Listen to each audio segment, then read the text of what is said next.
TK1636. TK32115. And today we're going to be putting together a Scout Trooper armor.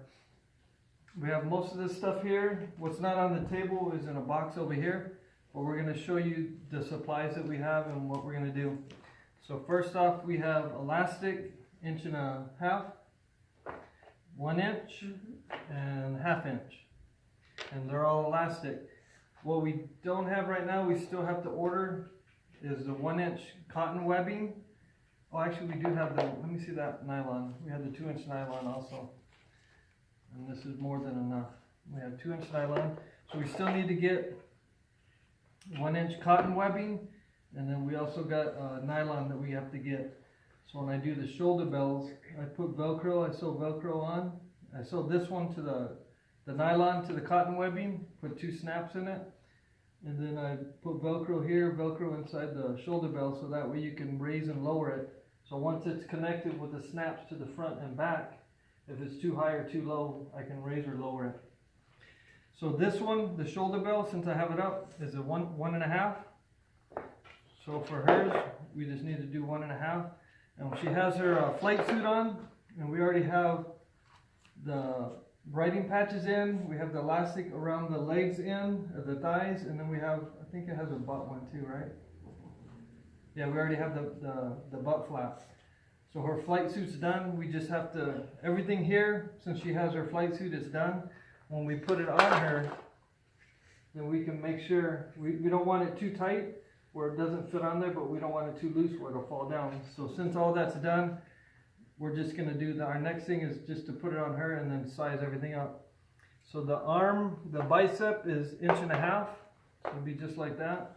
And then also we have the greebly for it. We got to stick the greebly once we're done. Then we have the knee. So the knee, there's 2 parts. For basic, you don't need this front one. You just need the back one. That one's 1 inch. And then this one is 1/2 inch. And that's just for the, so it goes on like this. This top part right here goes pretty much right above where your knee bends. And then this bottom one goes, kind of goes into where your knee is at. So one's where your knee's at and one's right above it. And it holds it in there a little bit better. Then we have the forearm, which is 1 inch. So that'll just be right here. So this is my armor, so if she was to put it on, it actually fits on there kind of tight, but it does go down just a little bit. But if I was to put it on me, it fit in there a little bit tighter. And then once I put my actual flight suit on, it'll stick in there a lot better. And then we have marine, oh, hold it, let me show you this one. So we still need the, what did we say this was, 1.5 inches? So we still need the 1.5 inch cotton webbing. We did have the buckles. Let me see the buckles that she got before. So these are 1.5 inch buckles. And these are 1.5 inch, right? I think that's what we said. No, these are, yeah, let me see it. Either they're 1.5 inch or 2s. I think these are, yeah, these are, they're about 1.5 inch where you put in the actual cotton webbing. So the cotton webbing is 1.25 inches, and this is 1.5 inches. We have 1 inch ones, so these are too small, so she just got to go and get them. We have a store, you can get them like 25 cents a piece, so they're actually very cheap. But you can also order them online. So we still got to get the 1.5 inch cotton webbing, and then back here, the nylon.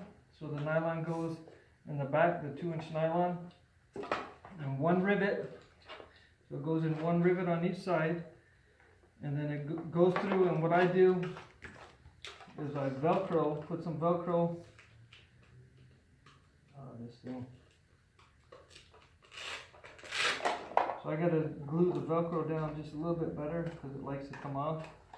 But this Velcro is sewn onto here, and then once I know whatever size I need it, then it stays on here. The Velcro never comes off, and then I just buckle it on. So if I happen to get bigger, then I can move the Velcro farther down, or if I get skinnier, I can move the Velcro up, whatever way. But what I do for my thermodet is I just put little clips in it, and then that'll hide the buckle once everything's done. So it'll look like that in the back. I don't know if you can see that, Mike.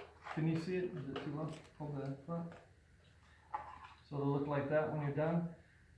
And then I just rivet the cotton webbing in the back, one rivet a piece. So one rivet here for the nylon, one rivet for the cotton and nylon. And then up here, I glue it on. Mine's a lot wider. That one's gonna be a lot skinnier for hers. And then just put 2 slots here. And then there's also, I riveted in here. Can you see that? Mhm. So I got a rivet on each side. And then same thing with the drop boxes. I have 2 rivets for the drop boxes. And then here's hers.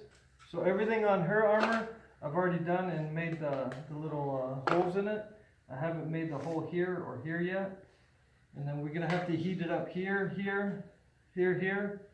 We're gonna maybe heat it up here. Haven't decided yet, because it's gonna have to, it's either gonna be on this side, it'll probably be on this one.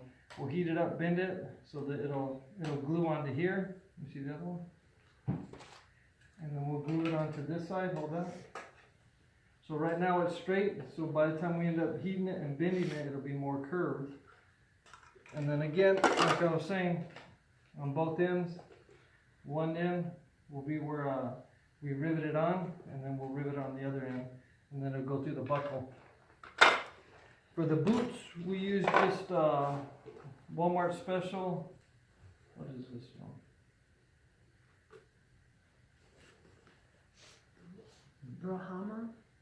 Brahma, whatever they are.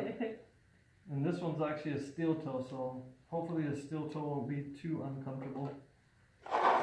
So we went ahead, this is marine vinyl. I have a whole bunch of this. So I already made, these are off of my wife's, her death scout. So go and hold that. So we use this because she put it on and it fit her. We use this as a pattern from my wife's death scout to hers. So we basically just cut it out and trimmed it up. So now hold that in.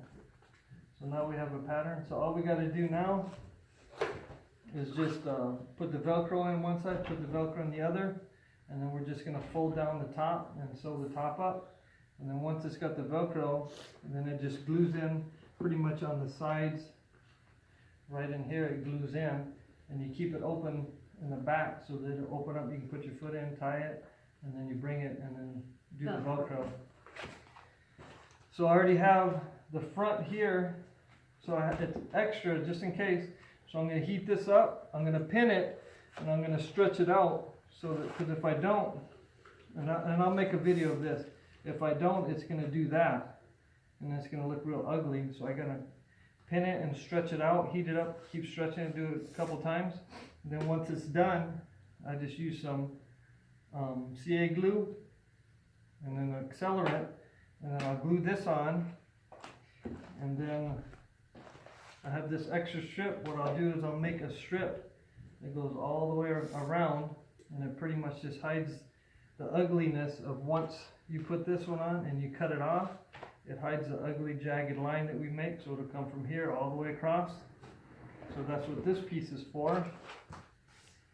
And then you have the dog bone. So we already have a pattern, and we're just going to put it right here, and it'll fit. So it'll fit like a dog bone around here. And that pretty much hides where it stops right here. It hides that seam there. The dog bone goes and covers that. Plus it'll cover this seam, and then it'll cover the other seam that just goes in between there. But that'll be the next video. I'll show you how I make the shoes, the boots. And usually if you do E6000, which you can do E6000, but it'll take 2 to 3 days to do E6000 just because you're waiting for the glue to dry before you go to the next step. Alright, thank you.